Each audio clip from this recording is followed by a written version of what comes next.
En siglos anteriores dependíamos del clima y del seguro de los propietarios para protegernos. El estruendo de un rayo era considerado la voz de un dios molesto. Un eclipse solar parecía nada más y nada menos que un dios vengativo que se devoraba la fuente de vida.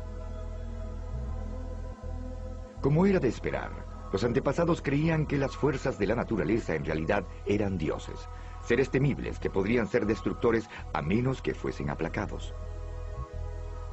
En contra de este telón de fondo comenzaron a aparecer las primeras criaturas parecidas a los ángeles. Los atributos más conocidos de esos ancestros angelicales eran las alas. El linaje de esas criaturas con alas se remonta al antiguo Egipto. Tenemos diosas muy protectoras, como Isis, y muchas veces son pintadas con alas en los brazos para demostrar que con las alas pueden cuidar a alguien. Puede ser al esposo Osiris, puede ser a cualquiera que necesite protección. El máximo dios en el segundo y en el primer milenio era Amún, y no tiene alas, pero tiene plumas en la corona. Para que quede claro, por un lado, tiene un aspecto celestial y por otro lado, un aspecto protector. Las alas también era un elemento central en el arte funerario, indicando que la protección divina continuaba después de la muerte. El poder protector de los seres sobrenaturales con alas también puede encontrarse entre el reino que surgió en Mesopotamia alrededor del 900 a.C. Esta región situada entre los ríos Tigris y Éufrates es llamada generalmente la cuna de la civilización. Está donde se encuentra Irak en la actualidad. Antiguamente, unas estatuas gigantes de espíritus protectores y que tenían alas conocidos como querubs cuidaban las entradas de los templos y palacios.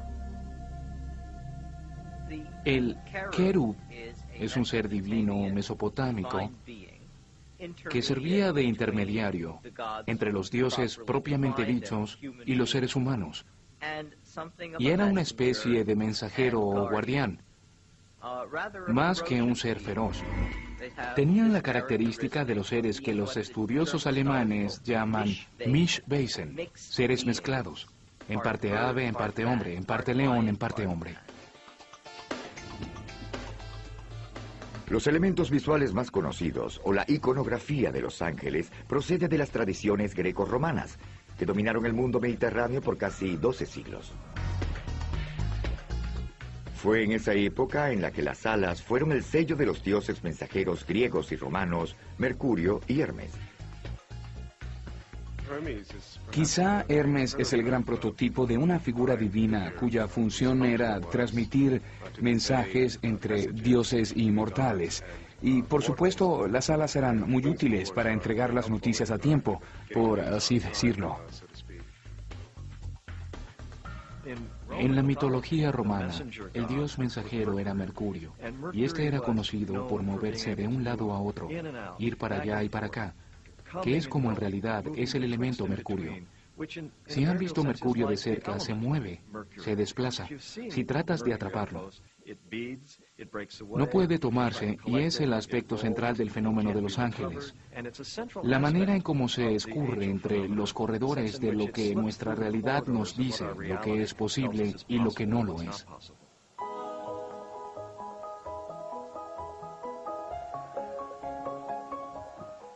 Las alas también simbolizan la emoción de la conquista. En el mundo grecorromano, el triunfo era representado por las diosas Nike y Victoria.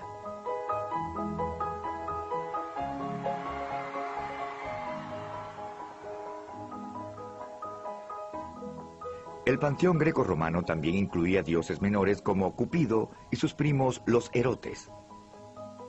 Mediante ellos, los placeres del amor, de la música, el vino y el jolgorio eran añadidos a los significados evocados por las alas.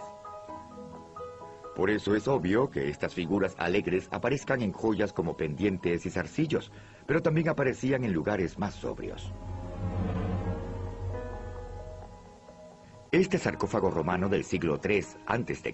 presenta un coro de ángeles Erotes y Victoria. Al igual que los egipcios que existieron antes que ellos, los romanos ricos planificaban cuidadosamente su sepelio. Tenían una idea fuera de la magia, esa magia que nos protege.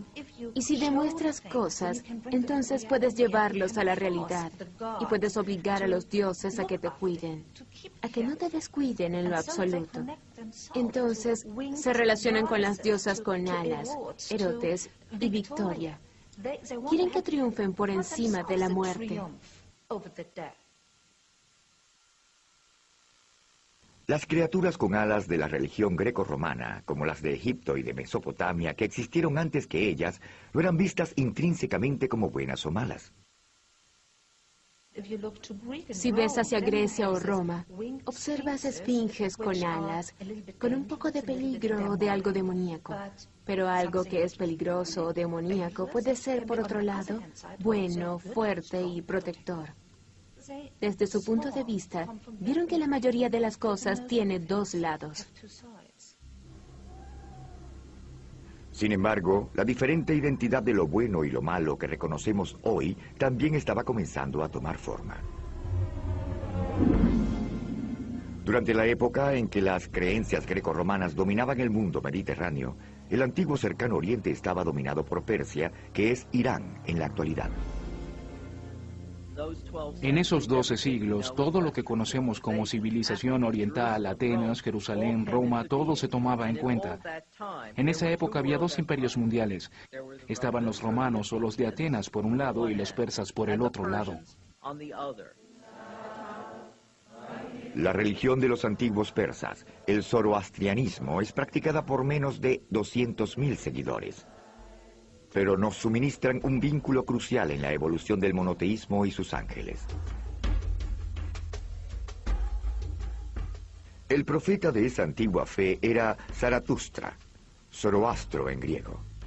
Él propuso la idea de un ser supremo meramente benevolente, Ahura Mazda.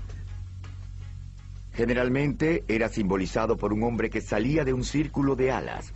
Ahura Mazda significa Señor Sabio. En contraste, había una fuerza totalmente maligna, un demonio en forma de serpiente conocido como Angra Mainyu o Ahriman. Zaratustra vio un dualismo cósmico, en el cual el Dios bueno, el Dios creador, Ahura Mazda, es totalmente bueno, y su demoníaco oponente, que existía desde la eternidad, como así ocurrió, Angra Mainyu, significa espíritu temible y destructivo, es completamente malo.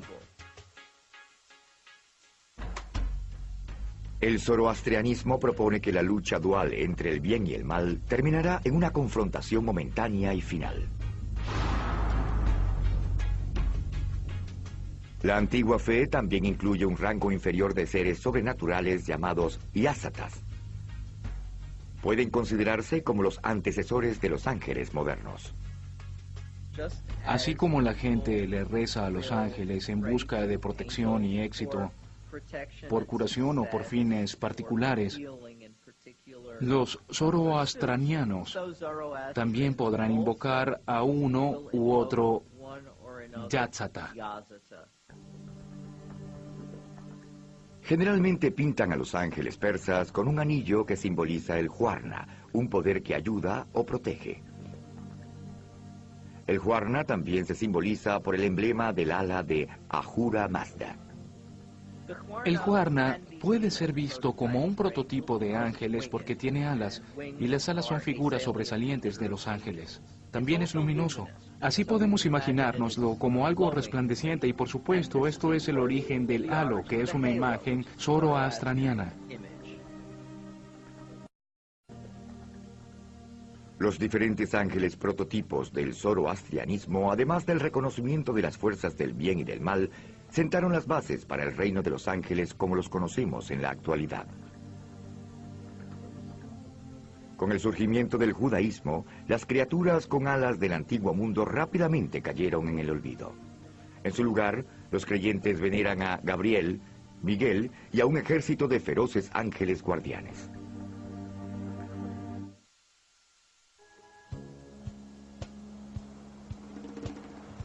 En casi toda la historia humana, nuestros nerviosos antepasados se consolaban adorando múltiples dioses. Fue en los pequeños reinos de Israel y Judea en los que la gente puso su fe en las manos de un dios. Luego, conocidos como judíos, empezaron a escribir sobre sus creencias alrededor del 1000 a.C., 10 siglos antes del nacimiento de Jesús. La Biblia hebrea, o Tanaj, estaba compuesta por un período aproximadamente de 800 años, desde el 1000 hasta el 160 a.C. Los cristianos le dicen el Viejo Testamento. Aquí los ángeles que conocemos hoy hicieron su primera aparición. Los primeros ángeles que conocemos son los querubs, querubines en hebreo. En uno de los primeros capítulos del Génesis, Dios ubica a querubs en el jardín del Edén para que impida que Adán y Eva vuelvan luego de la expulsión. Pero estos querubs no son los ángeles obesos del día de San Valentín. Estos ángeles son fuertes, aterradores ángeles de seguridad de Dios, tanto en actitud como en nombre. Los querubs provienen del querub de Mesopotamia. En el pasado, muchos dioses y diosas han sido incorporados a las religiones, así como los ángeles y demonios. Aún conservan un poco de poder y fuerza, pero fueron degradados. Por ejemplo, la diosa de 6 alas de la antigua Siria quizás ha inspirado una forma del serafín, un ángel de 6 alas de la Biblia hebrea. Los serafines están demasiado cubiertos por las alas. En parte es porque no tenemos a la disposición la verdadera forma de ellos, y por eso no sabemos cuál es su naturaleza, y en realidad las alas realmente la ocultan. No sabemos cuál es su apariencia, no podemos saberlo, simplemente son superiores a los humanos. Quizás los ángeles menos conocidos en la Biblia hebrea son los mencionados por el profeta Ezequiel. Es una extraña visión del carruaje de Dios descendiendo, algo que ve en un sueño. Ezequiel ve fuego, luces y resplandor alrededor del carruaje, así como las extrañas criaturas con alas y múltiples caras. Cada uno de estos ángeles tiene una cara humana, pero también tiene la cara de un águila, un león y de un buey. 4 caras en total. Es extraño, es muy extraño. Para mí no es un sueño, sino una pesadilla. Pero es una pesadilla importante porque ejerce una tremenda influencia dentro de la tradición judía. Aunque Ezequiel y muchos otros textos incluyen ángeles, solo en el libro de Daniel los ángeles son realmente mencionados. Quizá este texto es mejor conocido por el episodio en el que Daniel es lanzado como bocadillo a los leones reales por orden de un rey molesto. Pero es también donde los ángeles Gabriel y Miguel aparecen por primera vez en el mundo. Gabriel y Miguel son nombres completamente hebreos. Gabriel significa la fuerza de mi Dios me salvará. Miguel significa nadie puede competir contra mi Dios. Miguel, ¿quién se parece a mi Dios? Luego estos nombres adoptaron una pronunciación distinta. Por primera vez, Gabriel asume el papel de mensajero preeminente de Dios. En Daniel, él anuncia el plan de Dios para acabar con los babilonenses. Miguel, que está preparado para apoyar a Gabriel con un poco de fuerza, hace su primera aparición como el ángel fuerte de Dios. Pero Gabriel y Miguel son las excepciones. No hay más nombres de ángeles incluidos en la Biblia hebrea. Existe el deseo absoluto de mantener al ángel con una sola función. Una sola función. Es el mensajero de Dios, no es una entidad de él o de ella. Hay un gran peligro al comenzar a dar nombres y entidades a los ángeles, como si Dios necesitara ayuda, como si Dios necesitara a alguien que hiciera el trabajo por él. Se avanza hacia la pureza del monoteísmo, que es la creencia en un solo Dios. La idea central de un Dios supremo y único también determinó el punto de vista del demonio en la Biblia hebrea. No había ninguno. En hebreo no hay ningún equivalente para demonio y no hay ningún equivalente al concepto actual de Satanás, que significa ángel malo o el jefe de la tropa de los ángeles malos. Satanás, que está en toda la Biblia, se considera un enemigo de Dios. La palabra hebrea Satanás en realidad significa adversario, la descripción del empleo, no del nombre. En el Tanaj, Satanás pertenece al círculo interno de los ángeles. Es adversario de los seres humanos, no de Dios. Satanás parece una especie de abogado acusador en el cielo, que reúne evidencia en contra de un individuo como Job, por ejemplo, y luego le lleva las pruebas a Dios. Los ángeles se reúnen ante Dios en algo parecido a una conferencia que llevan a cabo las figuras más importantes del cielo semanal o mensualmente. Dios les pregunta, ¿qué me vas a decir? ¿Qué has hecho? Y los ángeles les cuentan lo que hicieron. Y luego Dios siempre recurre a Satanás y le dice, ¿y qué me dices tú?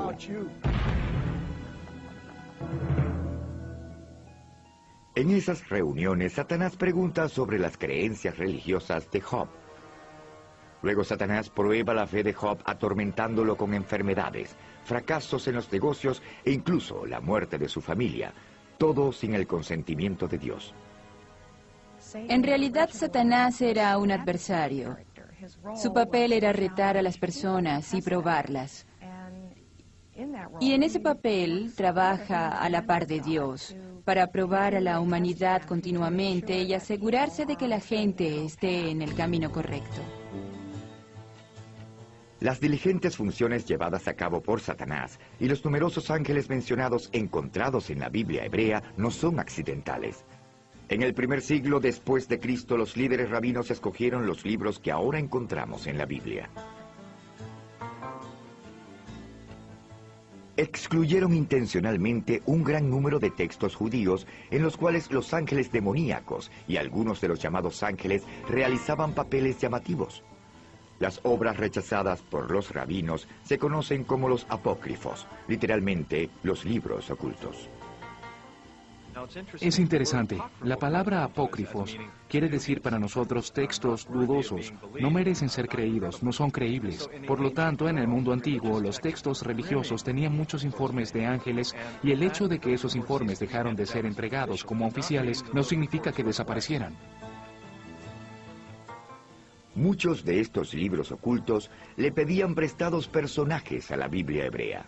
Sin embargo, las historias apócrifas adornan las historias bíblicas, variando en ángeles y demonios. Entre los más conocidos está el libro de Enoc. ¿Quién es Enoc? En la Biblia hebrea aparece en 3 oraciones. 3 oraciones. Decía que una de las ancianas había dado a luz un hijo llamado Enoc. Y dice de la manera siguiente: Enoc vivió 365 años.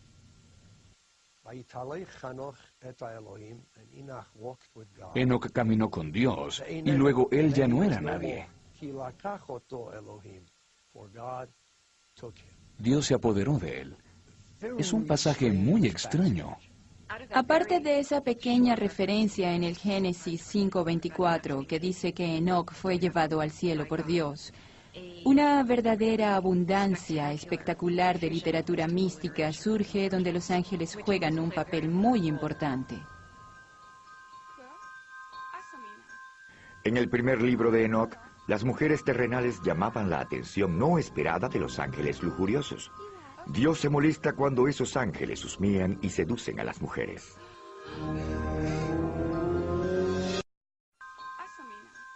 En el primer libro de Enoc, las mujeres terrenales llamaban la atención no esperada de los ángeles lujuriosos. Dios se molesta cuando esos ángeles husmean y seducen a las mujeres. Los ángeles envían a Enoc al cielo para que se queje con Dios, para que evite el castigo o para que lo reduzca. Dios, conociendo lo correcto que es Enoc, está sorprendido de que los ángeles tuviesen el chuspas de enviar al hombre correcto como su intermediario. Sin embargo, Dios no se deja influenciar y envía una gran inundación para acabar con los desagradables hijos que resultaron de las uniones ilícitas de los ángeles. A pesar de eso, Dios aún está a favor de Enoc, que se transforma en Metatron, el superángel del mito y la leyenda judía. Además de las legiones de ángeles buenos, los textos ocultos también están llenos de ángeles malos. En los textos apócrifos judíos surge la idea zoroastriana de un espíritu destructivo y demoníaco. Hay una notable dualidad en el judaísmo, en interpretaciones de las historias bíblicas en las que previamente algunas fallas humanas eran responsables de unos problemas. Ahora pensamos que el problema se le atribuye a la intervención de un demonio. Un archidemonio, Samuel, se vuelve loco en el segundo libro de Enoc, donde es identificado como el príncipe de los demonios. En algunas obras, Samuel es representado como el ángel de la muerte, quien toma veneno mortal de la punta de una espada para dárselo en la boca a un moribundo. La salida de Satanás del cielo no aparece en toda la Biblia hebrea, pero se consigue en el texto apócrifo La vida de Adán y Eva. En ese texto, Satanás enfurece a Dios al desobedecer la orden divina de adorar a Adán. Satanás intenta justificar su rechazo, argumentando que él fue hecho primero y que por lo tanto tiene un rango superior al de Adán. Pero Dios no lo acepta, y Satanás es expulsado del cielo solo para convertirse en el arquitecto de toda la maldad. Luego aparece Lilith, una demonia sensual. Lilith había ganado popularidad por el hecho de que la Biblia hebrea no incluye una, sino dos historias de Dios creando a una mujer. Según el primer capítulo del Génesis, Dios creó al hombre a su imagen y semejanza. Para citar, creó al hombre y a la mujer. En unos versículos posteriores, Dios le crea a Adán una mujer y la crea de una de sus costillas. La Biblia no revela ninguna razón para esa segunda historia. Pero los seres humanos siempre quieren saber más, sobre todo cuando se trata de relaciones, y la principal relación es la de Adán y Eva. Y entonces, ¿qué ocurrió? La explicación propuesta en muchos libros apócrifos es que Adán había tenido otra esposa anterior a Eva. Esa mujer era Lilith, que era una mala mujer, una mujer con pasado. Lilith era una divinidad cananita. Las historias sobre ella entraron en la tradición judía. No aparecen en el libro del Génesis, pero las conseguimos en los libros apócrifos de la Biblia y en el folclore hebreo. Con relación a aspectos sexuales, se rehusaba a obedecer a Adán, que le decía, así lo vamos a hacer. Y ella le contestaba, ¿es una orden? Yo soy tan criatura de Dios como tú. Ella era más lista y más poderosa que él. Generalmente a los hombres no les gusta eso en las mujeres y se van, pero ella maldijo a Eva, la nueva esposa de Adán, por celos. Según la historia, Lilith fue desterrada al océano que quedaba más lejos y que no podía conseguirse. Luego se convirtió en la madre de todos los demonios, mujeres, y se casó con Samuel. Entonces Samuel y Lilith forman la pareja sin gloria de la historia mística judía. Son ángeles muy, pero muy malos. Pero aun cuando muchos de los textos apócrifos estaban siendo escritos, una nueva secta de judaísmo era propagada por toda la Tierra Santa. Sus seguidores adoptaron el rico legado del judaísmo de los ángeles. Sin embargo, llevaron a esos ángeles por nuevas direcciones y siguieron su propio camino como cristianos.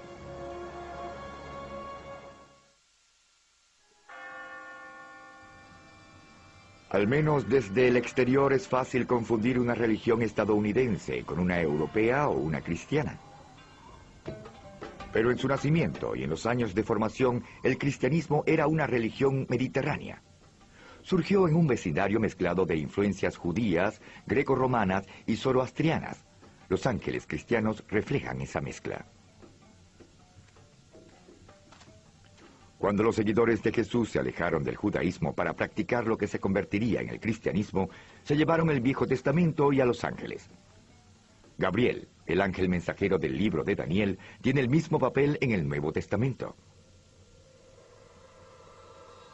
Incluso Gabriel anuncia uno de los acontecimientos centrales del cristianismo. Según el Evangelio de San Lucas, es Gabriel quien informa a la Virgen María que será la madre de Jesús, el Hijo de Dios. El sorprendente encuentro entre el ángel Gabriel y la Virgen María es representado en numerosas pinturas. En algunas, María es pintada con un rostro de sorpresa, pero la mayoría de las veces es de rendición. La verdadera historia indica un enfrentamiento más enérgico entre los dos. María reta a Gabriel y le dice, ¿cómo puede ser posible si no conozco a ningún hombre? Básicamente, el ángel le informa algo que ella considera, al igual que lo haríamos nosotros, incomprensible, absolutamente impensable e imposible. Debido a la importancia de Gabriel para el cristianismo, quizás es sorprendente que también asuma un papel en la mitología griega. En esa mitología, el dios Hermes escoltó a las almas de los muertos al cielo. La idea es que la transición de esta vida al próximo mundo es un viaje peligroso. Y es comprensible que debido a los peligros del viaje, es muy importante que haya un guía angelical. Y en el cristianismo, esa es una tarea del ángel Gabriel. En esta escultura medieval, Gabriel baja del cielo hasta la Virgen María que reposa en su lecho de muerte. Luego él vuelve al cielo arrastrando su alma. Estas imágenes tienen sus raíces en la época antigua. Querías ser protegida por alguien cuando llegaras al punto más peligroso y difícil de tu vida, que es la muerte. Y era representado en todas las culturas, con criaturas con alas, con seres con alas. Y creo que era obvio que el cristianismo se apoderó de eso. Es obvio que los primeros cristianos también recurrieron a la Biblia hebrea, reinterpretando historias como la evocadora visión de los ángeles según Ezequiel. Este los describió como figuras humanas, pero con 4 rostros, uno humano, y los otros eran de un león, un buey y un águila. En esas 4 caras, los cristianos encontraron símbolos de los 4 escritores del Evangelio, Mateo, Marcos, Lucas y Juan. Los primeros teólogos cristianos también adoptaron libros apócrifos del judaísmo, a los que les dieron un estatus completo de textos canónicos y sagrados. El ejemplo más destacado es el libro de Tobías, con su personaje central, el arcángel Rafael. Rafael sirve como mentor y guía de Tobías, el hijo de Tobit, a quien le encomiendan una difícil tarea: esforzarse para encontrar un remedio para la ceguera de su padre. Lo interesante de ese libro es que demuestra no solo la intercesión momentánea de un ángel, sino también una relación actual entre un ser humano y su guía, su ángel. El texto también presenta a un villano, un ángel malvado y demoníaco llamado Ashmedai o Asmodés. En el libro de Tobit se destaca un demonio llamado Ashmedai. Ashmedai es una criatura zoroastriana. De hecho, es una encarnación Angra Mainyu, el demonio de la ira, porque es lo que reina entre los demonios. El vicio causado por el espíritu destructivo es la furia. De esta proviene todo lo demás. Los ángeles malos como Ashmedai y el destacado Satanás tienen otra función en el cristianismo, diferente a la que tenían en el judaísmo. A medida que el tiempo pasa, Satanás asume una función mucho más negativa y mucho más diabólica. Es pues cuando Satanás pasa de ser el abogado acusador del cielo a la fuerza del mal que actúa contra Dios. El Satanás cristiano es irremediablemente malo. En el Nuevo Testamento, Satanás es denunciado de principio a fin. El encuentro más importante entre Dios y Satanás está descrito en el libro del Apocalipsis.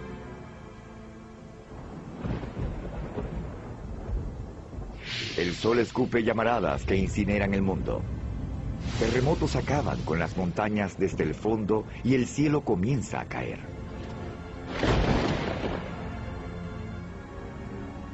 Miguel conduce un ejército de ángeles de Dios contra Satanás y sus hordas de ángeles destructivos.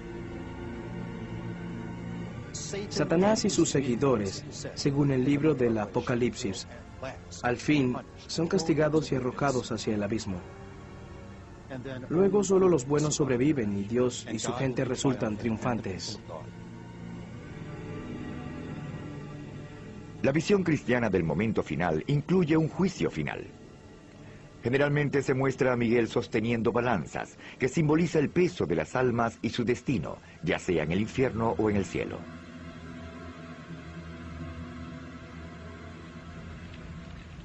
Durante siglos, los teólogos cristianos han escrito bastante sobre la naturaleza de los ángeles. Entre las obras que ejercieron más influencia estaba un texto del siglo IV, La jerarquía celestial. La jerarquía celestial es importante para nosotros porque establece detalladamente 9 clases de ángeles. Los cielos están divididos en 3 jerarquías y 3 niveles en cada jerarquía. Cada jerarquía tiene un nombre, un tipo de ángel con sus obligaciones específicas. Aunque ahora no están muy claras, estas categorías de ángeles o coros guiaron a la Iglesia durante miles de años, hasta el 1500. Algunos coros aún son familiares. Los serafines eran el rango más alto, el más cercano a Dios. Los más cercanos al mundo material, los ángeles comunes de todos los días, eran el rango más bajo. Era el grupo más apropiado para el contacto con los seres humanos. Los arcángeles, literalmente jefes, los ángeles más importantes, supervisaban a los ángeles inferiores. Según la leyenda, también servían como guardianes de algunas personalidades más importantes, como jefes de Estado o líderes religiosos. La jerarquía celestial menciona a 7 arcángeles. En el siglo VIII se eliminaron 4 de la lista porque aparecieron en obras apócrifas. Cuando los protestantes se separaron de la Iglesia en el año 1500, degradaron el libro de Tobías a los apócrifos y sacaron a Rafael de la lista.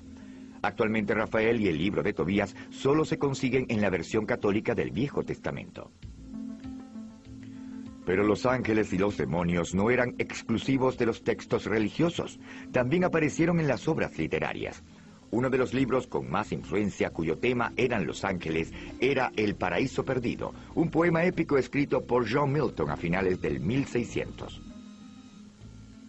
El Paraíso Perdido está lleno de ángeles, buenos y malos. En realidad Milton inventó la palabra pandemonio para el nombre de la capital del infierno. Las diversas representaciones de los ángeles en la literatura, la teología y sobre todo en el arte comparten un tema común. Los ángeles son indicadores, anunciando la presencia de Dios.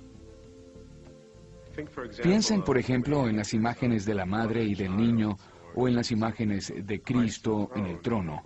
Ambas imágenes están rodeadas de unos ángeles o de un ejército de ángeles.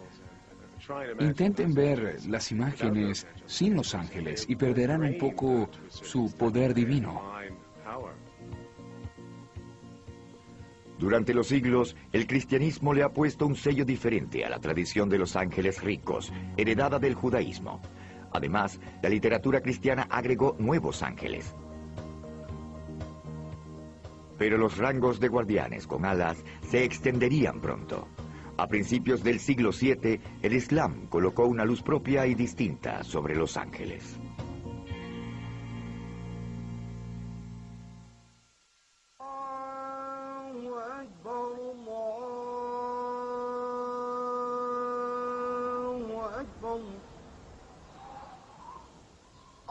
Hasta hace poco, la religión de 1 millardo de musulmanes era un misterio para la mayoría de los estadounidenses. Y actualmente una sombra de miedo y sospecha ha sido colocada sobre el rostro del Islam. A pesar de algunas diferencias fundamentales, el Islam comparte un ancestro común con el cristianismo y el judaísmo. El Islam se considera una continuación de la tradición judeocristiana. Cuando lees sobre el Corán, hay constantes referencias a la Biblia hebrea y al Nuevo Testamento. Entonces, los profetas hebreos, los profetas bíblicos y patriarcas, y Jesús y María, son figuras principales en el Corán. Las obras de arte, como estas pinturas de Adán y Eva, ilustran las relaciones. Esta escena en la que se ahogaban los soldados del faraón proviene del Éxodo en la Biblia hebrea. Incluso el bautizo de Jesús es representado con reverencia en la obra de arte musulmana. La herencia común de judíos, cristianos y musulmanes también incluye a los ángeles. En el Islam se cree en los ángeles. Es uno de los principios. Son las características del creyente. Cree en Dios y en el libro, y cree en los ángeles. Por lo tanto, no son secundarios, son centrales.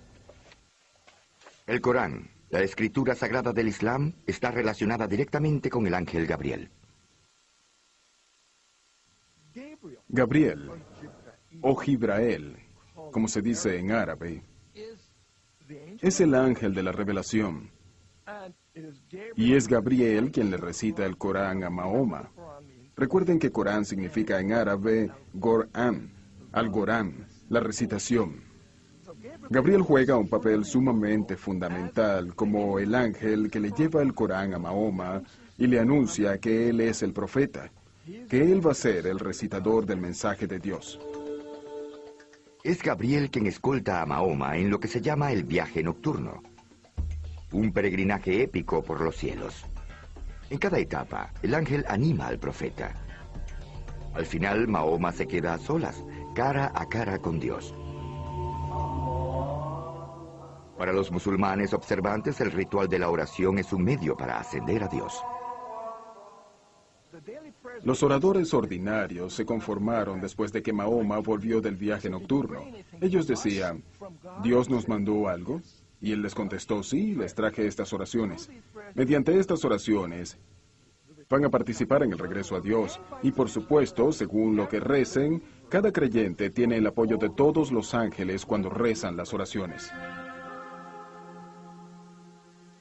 El Corán, que reconoce a Jesús como profeta, también incluye la Anunciación, el momento cuando el ángel Gabriel anuncia a la Virgen María que va a dar a luz a Jesús. Además, el Corán habla de seres etéreos llamados observadores que se parecen a los ángeles guardianes. Se dice que en el Corán hay observadores y se entiende que el observador es un ángel.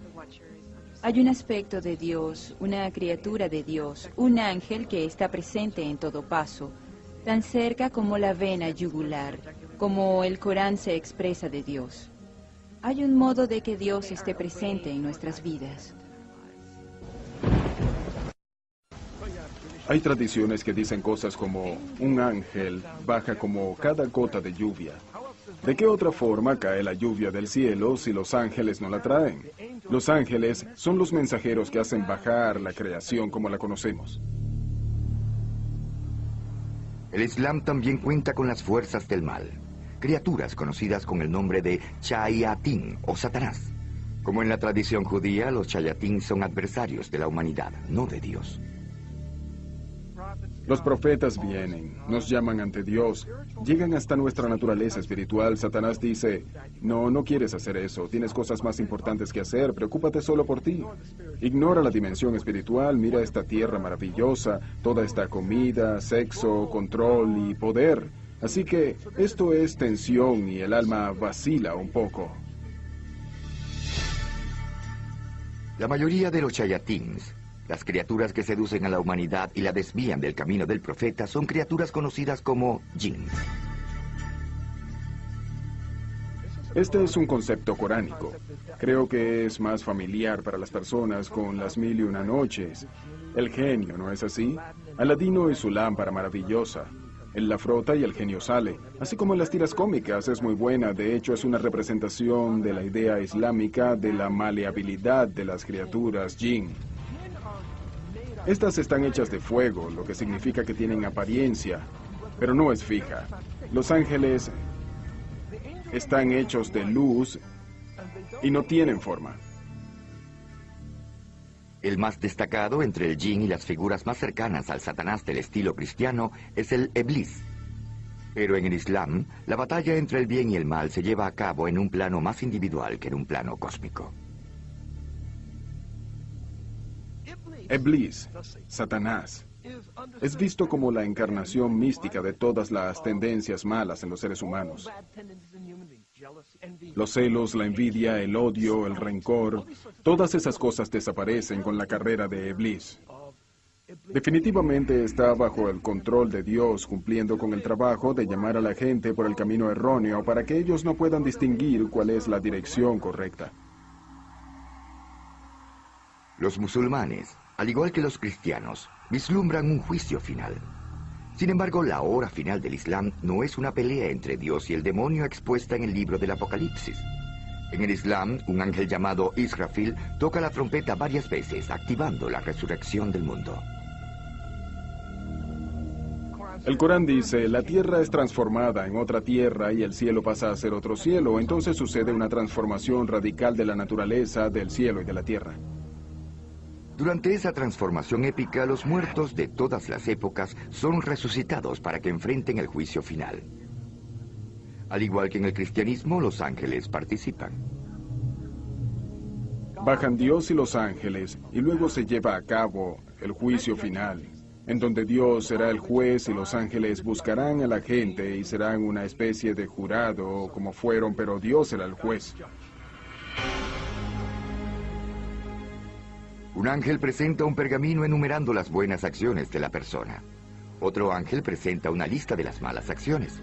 Luego Dios toma la decisión final. A los condenados que se han portado bien se les permite ir al paraíso, el cual el Islam vislumbra como un hermoso jardín. Todos los demás son condenados a estar eternamente en el infierno en compañía de Iblis. Hay otro lazo de unión que une a los ángeles del judaísmo, del cristianismo y del Islam. Generalmente los ángeles contactan a las personas solo cuando los ángeles son muy buenos y están preparados. Sin embargo, no pasará mucho tiempo antes de que otros seguidores de esas religiones diferentes surjan con la misma tentadora idea: usar magia para invocar a los ángeles cuando y donde ellos quieran.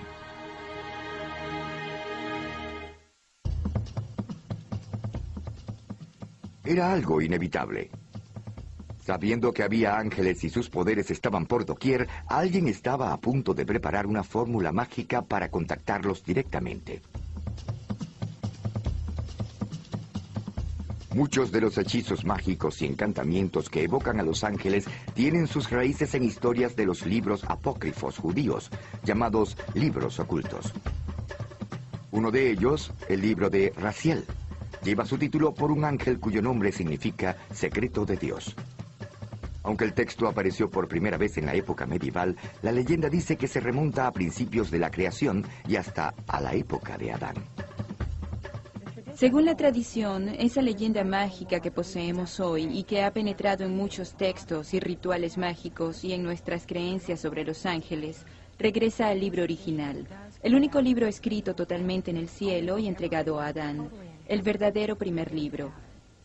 Este contiene un alfabeto mágico para invocar a los ángeles y contiene muchos encantos para pedirle a los ángeles que realicen algunos experimentos mágicos. Algunos de los hechizos mágicos más populares provienen de una sorpresiva fuente: el rey Salomón, jefe de los hebreos durante 40 años en el siglo X a.C. Salomón es recordado incluso en la actualidad por su sabiduría. Según la leyenda, la gran sabiduría de Salomón le dio poderes sobre los demonios.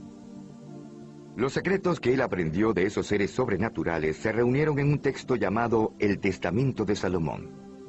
Tanto los judíos como los cristianos utilizaron sus encantos.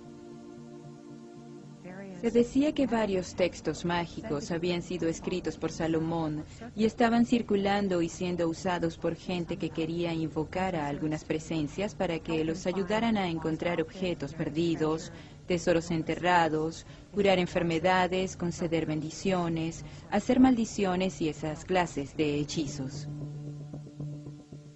La mezcla de ángeles y magia fue aceptada por los seguidores de la iglesia cóptica, que es el cristianismo nativo de Egipto. Aunque creían en Dios, los cristianos de Egipto también estaban determinados por las religiones antiguas de los faraones. Tenían una larga tradición de más de 3000 años. Diferentes dioses y diosas se enfrentaban. Y de pronto, ya no tenían muchos dioses, ni locales ni personales. Entonces los ángeles eran una respuesta para ellos. El arcángel Miguel, la mano derecha de Dios en la guerra contra Satanás, es considerado uno de los ángeles más poderosos que puede ser invocado mediante la magia. Un texto cóptico llamado Alabanza al Arcángel Miguel incluye numerosos encantos y rituales para invocar al supremo ángel guardián. En el libro se encuentran 21 temas específicos de los que se puede encargar Miguel.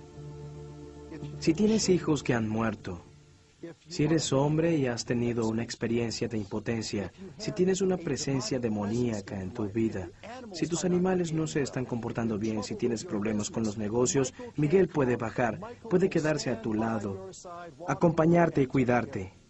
Miguel puede ser tan fuerte y puede estar cerca de ti. Además está Gabriel, otro ángel invocado para hacer numerosos encantos. El Gabriel que aparece en esos textos es poderoso, extraordinario, con una personalidad más mundana. Tiene estrellas y características cósmicas alrededor de él. Hay cartas circulares porque el lenguaje de Gabriel es el lenguaje de las esferas, el lenguaje de los cielos. No es un Gabriel agradable con el que te sientas a tomar café. Ese ángel es un Gabriel cósmico. Otro texto cóptico, el libro mágico de María y los ángeles, invoca a 9 ángeles diferentes con nombres exóticos como Obiud, Garnabiud y Garnabiel. Algunas veces los nombres son locos e inusuales. No sabemos de dónde vienen, pero después de todo son criaturas locas e inusuales, por lo tanto, a veces tienen nombres espectaculares e inusuales, y por lo tanto están aquí. El texto por sí solo, escrito en el idioma cóptico antiguo de Egipto, invoca a los 9 ángeles en grupos de 3. Obiud, Garnabiud y Garnabiel. Los 3 ángeles guardianes que cuidan el cuerpo de Jesús, cuiden también mi cuerpo.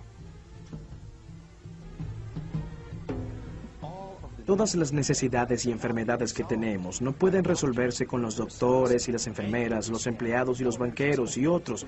Así que podemos recurrir a esos ángeles. Por lo tanto, tener a esos poderosos ángeles guardianes con nosotros es tener un dinamo de fuerza con nosotros y para convertirnos en un dinamo de fuerza.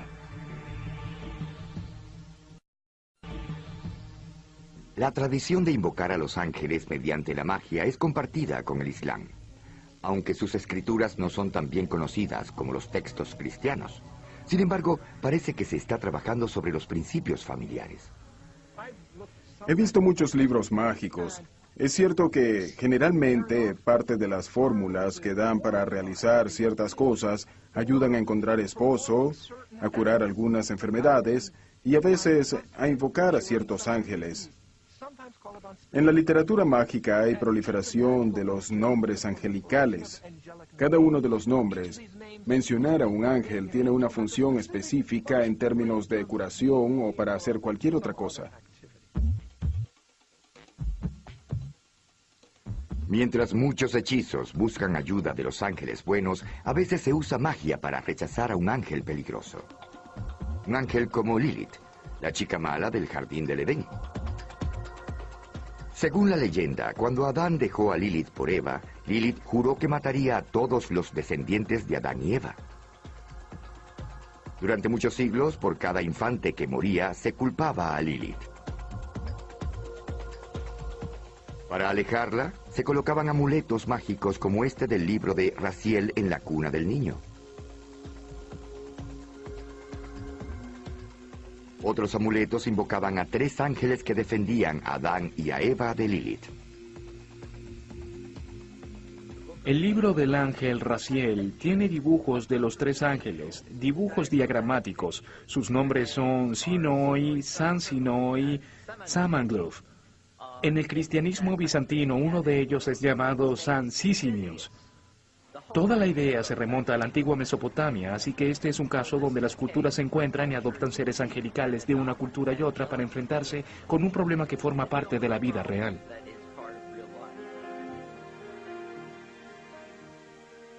Incluso actualmente se dice que los ángeles intervienen cuando la vida de un niño está en peligro. Simplemente pregúntele a la familia Derrick en Chapin, Carolina del Sur. Como la mayoría de los niños de 5 años, a Kenley le encanta jugar.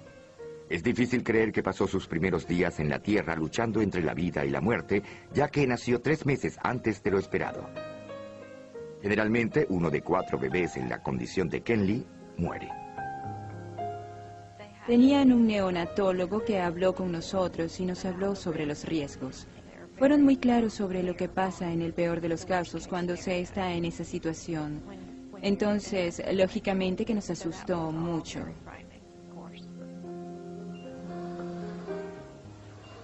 Kenley pesó 900 gramos. Fue colocada en una incubadora a temperatura controlada y conectada a muchos monitores. Si dejaba de respirar o si el corazón dejaba de latir, el monitor se apagaba. En ese momento entrábamos en pánico. Las enfermeras iban a ver y no había nada. Luego venían, le golpeaban el pie, todo volvía a la normalidad. Y ella empezaba a respirar. Pero estábamos muy asustados. No sabíamos qué pensar ni qué esperar. Para Sherry y Rocky Derrick, solo había una tarea más difícil que ver a Kenley en su lucha por vivir. Tener que dejarla todas las noches en el hospital.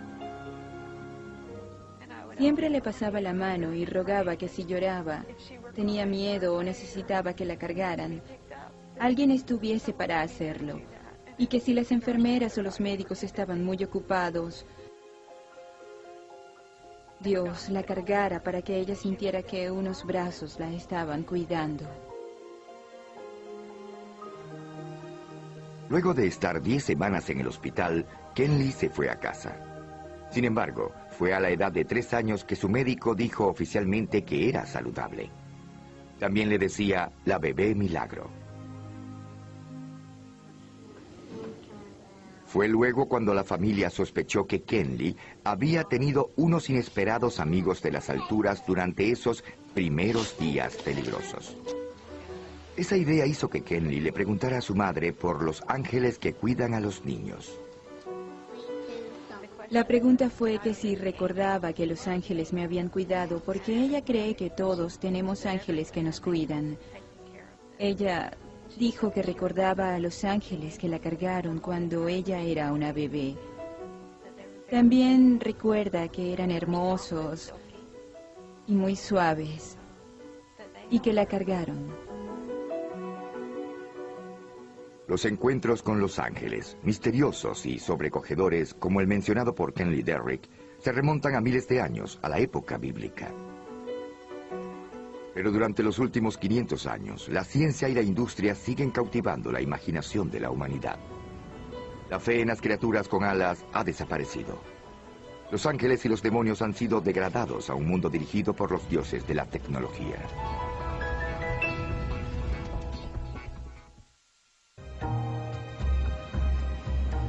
Si los ángeles tuviesen tarjetas de presentación, quizás serían algo así. Se espantan demonios, deshágase de los demonios.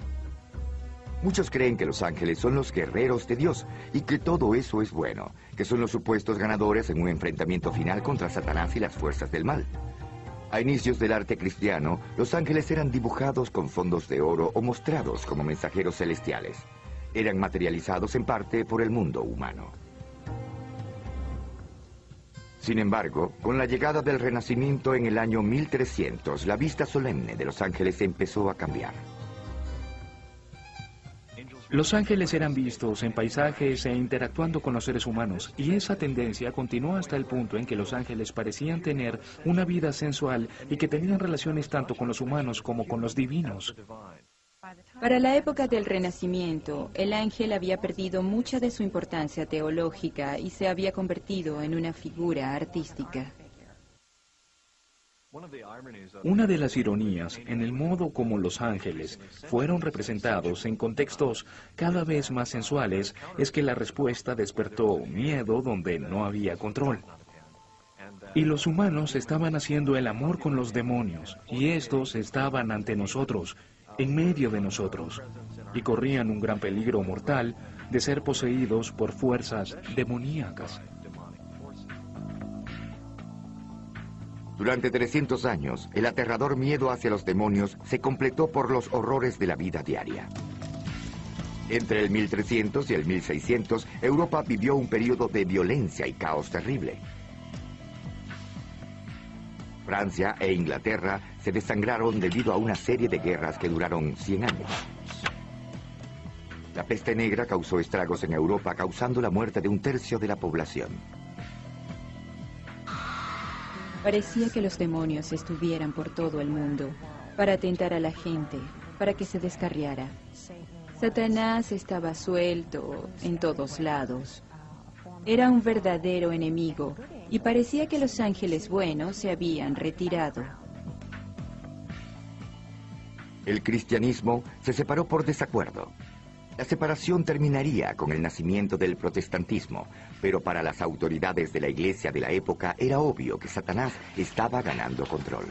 La maquinaria de la iglesia y el Estado se instaló para combatir al demonio. La Inquisición se concentró en el lado demoníaco, en que los demonios estaban en todos lados, intentando alejar a la gente de Dios. En retrospectiva, podemos ver que la Inquisición estaba casi poseída por todas las fuerzas, de las que intentaba proteger a la gente todo ese tiempo. Aun cuando se desató la Inquisición y la cacería de brujas, algunos individuos estaban observando, registrando, grabando, pensando, inventando, probando y descubriendo. El empirismo, el nuevo punto de vista científico del mundo, ayudó a calmar la creencia en los demonios. Pero en el proceso, la antigua ciencia de los ángeles también fue considerada. En casi todo el periodo durante el que los ángeles aparecieron, volviendo a la antigüedad, su realidad fue algo que se dio por sentado. Eran reales en la vida de la gente que los denunció y en el mundo, pero con el surgimiento del empirismo, con el surgimiento de un énfasis en «demuéstrame», en la verificación, en la confirmación, en la búsqueda de las huellas, era un momento difícil para la ciencia de los ángeles. Durante el 1700 y el 1800 se le quitó poder a los ángeles y a los demonios. Incluso los cherubs, los que una vez fueron los temibles protectores del jardín del Edén, fueron transformados en pequeños ángeles. El brillo a todos los cherubs y los convertimos en pequeñas criaturas que parecen mascotas y no querubines. Encontramos ángeles en la arquitectura, en el arte, en artefactos ordinarios de un modo que nunca habían estado antes, como objetos decorativos, accesorios más que profundas fuerzas espirituales.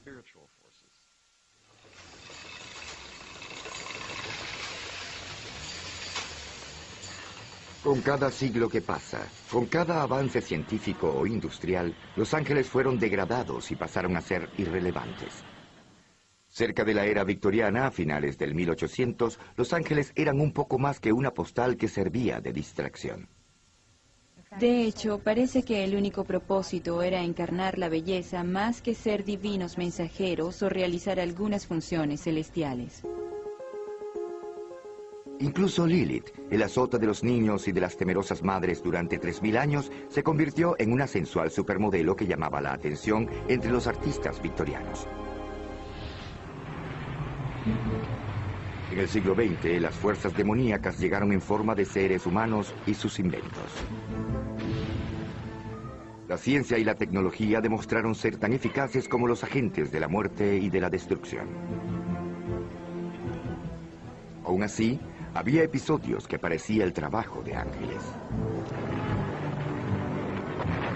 Durante la Segunda Guerra Mundial, el cabo Dom Aquino sirvió en un ejército relacionado con un general, la tercera unidad de Patton. Sus lugares de esparcimiento estaban en una casa abandonada.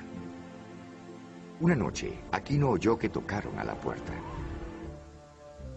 Abrí la puerta y había un capitán, tenía un casco en el brazo y era el diamante rojo de la 5ª Infantería y la Cruz Roja del Cuerpo Médico. Él dijo, quiero que salgas de esta casa, pero yo le dije, señor, este es mi lugar de esparcimiento, estoy descansando. Él dijo, no, es una orden inmediata, váyase. Entonces dije, ¿qué voy a hacer? Tenía que salir de allí. Aquino encontró otro lugar donde dormir. Al próximo día regresó al edificio. Subí y en el lugar donde estaba durmiendo había un gran agujero, el lugar estaba destruido. Un proyectil entró por la ventana. La noche anterior a esa, la artillería alemana había disparado contra las bases estadounidenses. Si Aquino hubiese dormido en otro lugar, ¿hubiese muerto instantáneamente? Cuando Aquino le contó a sus amigos sobre el incidente, notaron una obvia inconsistencia en la historia. El capitán. El capitán era el enigma. Me dijeron que él estaba muy lejos, que la 5ª División estaba muy lejos, que no había ninguna 5ª División allí ni ningún capitán. No sé, pero eso fue lo que yo vi. ¿Es posible que un ángel llegara hasta la puerta de Aquino y se disfrazara de capitán oficial médico en la 5ª División de Infantería? Los ángeles hacen lo que sea para cumplir su objetivo. Creo que el ángel se vistió así para que Dom Aquino le creyera, tuviera fe en él. Y de hecho, él salió de la casa, así que el ángel hizo lo necesario. En la historia de Dom Aquino está un clásico ángel mensajero. La pregunta es de siempre, ante cualquier persona, ¿por qué los ángeles salvan a algunas personas y a otras no? De hecho, allí radica la paradoja de la fe. Lo que nos proporciona un encuentro con ángeles es la esperanza y la comodidad de que hay respuestas más completas y que nos serán reveladas algún día. Los soldados estadounidenses volvieron de la Segunda Guerra Mundial para crear un mundo de mucha prosperidad y maravilla tecnológica. Pero quizás también era la última era en la que la ciencia y la tecnología eran adoradas sin ninguna pregunta. Al final, parecía que las máquinas no daban la felicidad. A medida que transcurría el siglo XX, la humanidad comenzó a desatar las fuerzas de la maldad. Luego de estar olvidados durante algunas décadas, finalmente los ángeles fueron necesitados otra vez en la Tierra.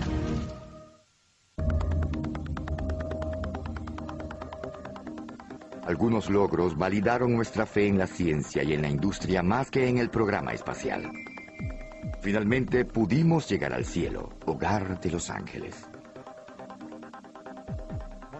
Una de las preguntas es, ¿qué papel podrían tener los ángeles o los demonios en un mundo científico?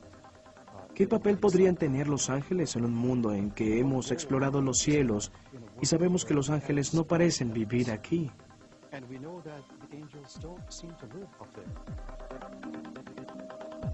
Aunque la ciencia alcanzó las estrellas, los ángeles nuevamente estaban haciendo su presencia calladamente. Una de las más impresionantes historias sobre ángeles de la época moderna surgió en Firthorn, una bahía lejana en las costas del norte de Escocia. A mediados de 1960, Peter, Eileen, Caddy y Dorothy McLean sembraron un pequeño jardín en Firthorn.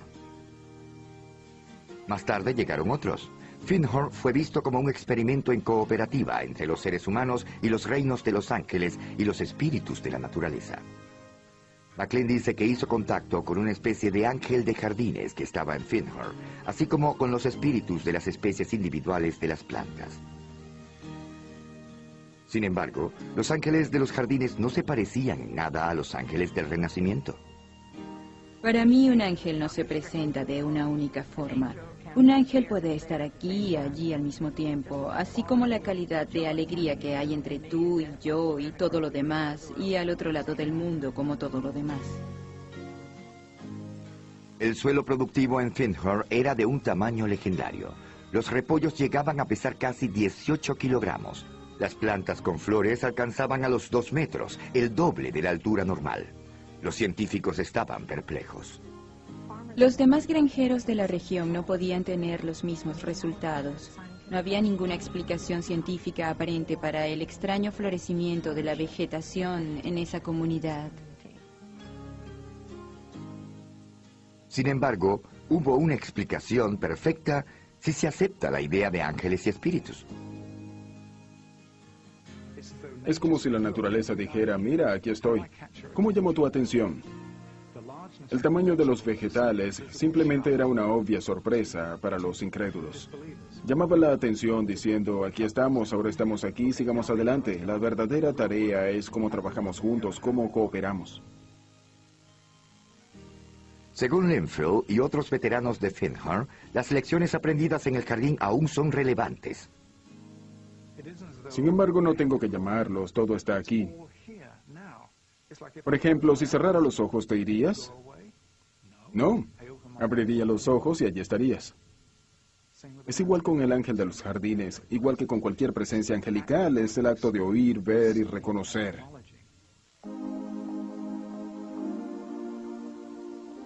De hecho, en Nueva York hay un esfuerzo organizado para reconocer la presencia de los ángeles. Está aquí, en el piso 20, cerca del cielo. Recibimos más de 5.000 historias al año para nuestra Angels on Earth Magazines y aproximadamente son 100 semanalmente. Estaba sorprendido por el número de personas que dicen haber tenido un encuentro cercano con un ángel, de una forma u otra, en su vida diaria. Las cartas son escritas tanto a máquina como a mano. Algunas son bien elaboradas y otras no. Son tan variadas como la gente que la escribe, pero parece que todas comparten una característica en común. La persona que nos escribe sabe que va a contar algo que es increíble. Automáticamente la gente sabe que debe probar que está cuerda cuando comienza a contarnos una historia sorprendente. Los ángeles pueden adoptar cualquier forma concebible que convenza al ojo humano. Se nos han presentado como ráfagas de viento, melodías musicales e incluso como destellos en una noche de verano.